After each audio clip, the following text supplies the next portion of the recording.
Good evening, all of you. Good evening. Good evening, sir. So I hope you all are good. So our today's topic is active and passive.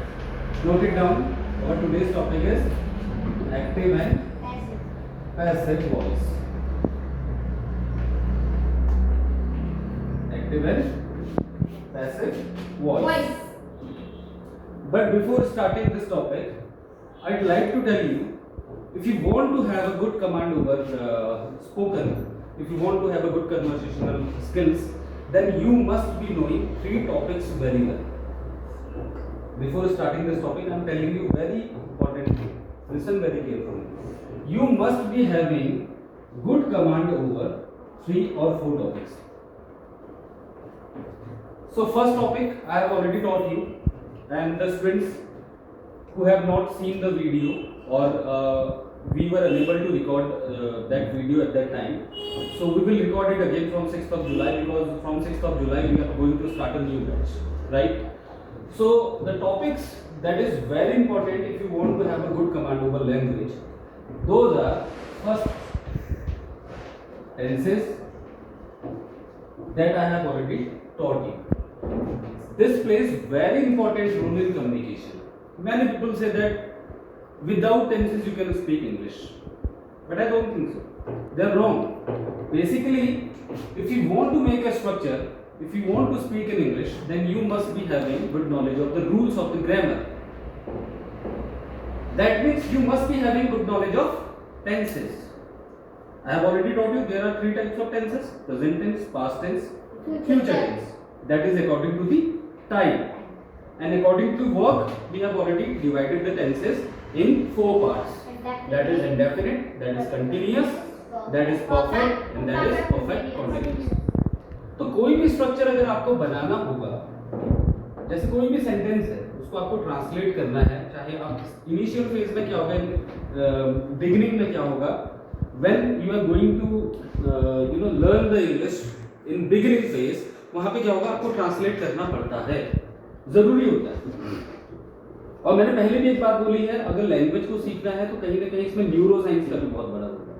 तो पहले हम क्या करेंगे, beginning phase में धीरे धीरे हम ट्रांसलेट करना सीखते हैं, फिर धीरे धीरे उन रूल्स को हम अडॉप्ट करते हैं, एब्जॉर्ब करते हैं अपने अंदर, उसके बाद उनकी समझ पैदा करते हैं, और धीरे धीरे जब हम स्ट्रक्चर बनाते हैं और रेगुलर उसकी प्रैक्टिस करते हैं तो वो हमारे एक रेगुलर रिदम में वो चीज आ जाती है। और विदाउट टेंस के रूल्स, मतलब टेंसेस के रूल्स के बिना स्ट्रक्चर के, अगर मैं आपसे बोलूं मैं जाता हूं, आप सभी को पता है कौन सा टेंस का है, बताओ, मैं जाता हूं, प्रेजेंट इंडेफिनिट। तो आपको पता होना चाहिए कि प्रेजेंट इंडेफिनिट का रूल ये है, तभी तो आप स्ट्रक्चर बनाओगे। मैं बाजार जाता हूं, आपको पता है I go to the market बोला जाता है, अगर आप इसकी जगह पे I going to the market बोलोगे तो दैट वुड बी रॉन्ग, वो गलत हो जाएगा। तो to make a good structure of the sentence you must be having a good knowledge of tenses. Tenses. Second, I have already taught you modal verbs. Modal verbs. इसमें हमने क्या पढ़ा था?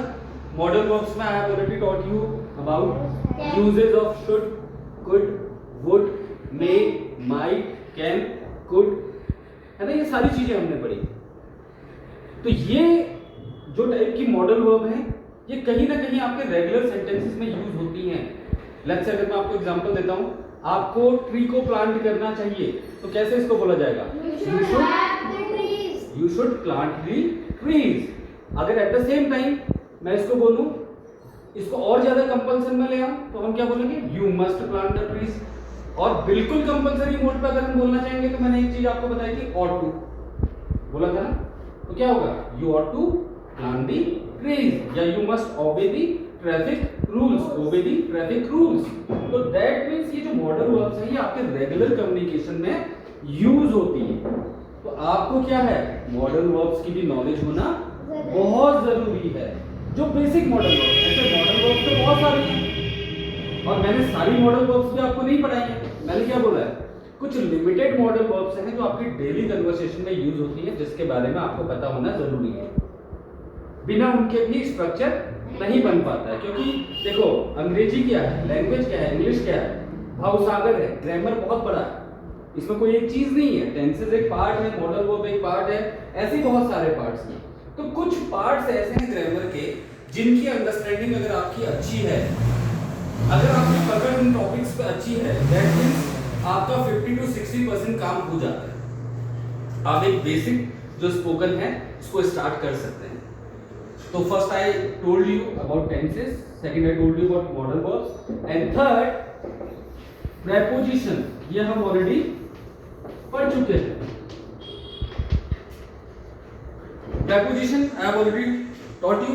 क्या है प्रेपोजिशन? हमने पढ़ा था uses of in, on, into, onto, above, है ना, under, below, beside, after, between, ये सारी चीजें हमने पढ़ी क्योंकि ये चीजें क्या है, ये रेगुलर यूज में काम आती है बोलने में, है ना। जैसे मुझे बोलना है कि भाई फोन मेरे जेब में है, तो मैं कैसे बोलूंगा यार, मेरे पास अगर प्रेपोजिशन ही नहीं होगा, मेरे पास प्रेपोजिशन इन अगर नहीं अवेलेबल है, तो मैं ये क्या सेंटेंस को कंप्लीट कर पाऊंगा? तो दैट मींस कुछ जो रेगुलर प्रेपोजिशन है जो बोलने में यूज होती हैं, उनकी नॉलेज होना बहुत जरूरी है। जैसे कि इन, ऑन, एट, अपॉन, है ना, above, into, above, between, beside, है ना, बिसाइड्स, आफ्टर, ये सारी चीजें आपको पता होना बहुत जरूरी है। और चौथी और last but not the least जो आज हम स्टार्ट करेंगे, that is active and passive voice. Passive voice. ये बहुत इंपॉर्टेंट टॉपिक है। अब मैं ऐसा क्यों बोल रहा हूं, अभी आपको समझ में आ जाएगा। When I will start teaching this topic, you will get to know the importance of this topic कि यार ये टॉपिक इतना इंपॉर्टेंट क्यों है। सर बार बार क्यों बोल रहे हैं कि यार एक्टिव पैसिव मैं जरूर पढ़ाऊंगा, ये बहुत जरूरी है। अभी मैं समझाऊंगा इस चीज को, ठीक है। तो अब हम जो टॉपिक स्टार्ट करेंगे that is active and passive voice. हालांकि मैंने क्या बोला, इंग्लिश क्या है, ग्रामर क्या है, भावसागर है, उसमें बहुत सारे टॉपिक्स हैं, बहुत सारी चीजें हैं। वोकैब भी आपको आनी चाहिए, है ना, और भी बहुत सारी चीजें आपको आनी चाहिए। ग्रेजुअली हम लोग पढ़ रहे हैं एक करके सारी चीजों को, बट जो मोस्ट इंपॉर्टेंट चीजें हैं जिसके बिना आपका कम्युनिकेशन स्टार्ट नहीं हो सकता है, without them you are not able to speak, वो टॉपिक्स कौन कौन से हैं? You should be having good command over tenses, you should be having a good knowledge of modal verbs, you must be knowing about prepositions, and you must have good knowledge of active passive. Active तो I have already taught you. अब बोलोगे sir कब पढ़ा है आपने, active तो पढ़ाया नहीं, अभी मैं समझाऊंगा, मैं एक्टिव आपको ऑलरेडी पढ़ा चुका हूं, ठीक है। तो ये वाला वीडियो यहीं पे खत्म करते हैं। अब एक्टिव पैसिव वाला वीडियो को हम स्टार्ट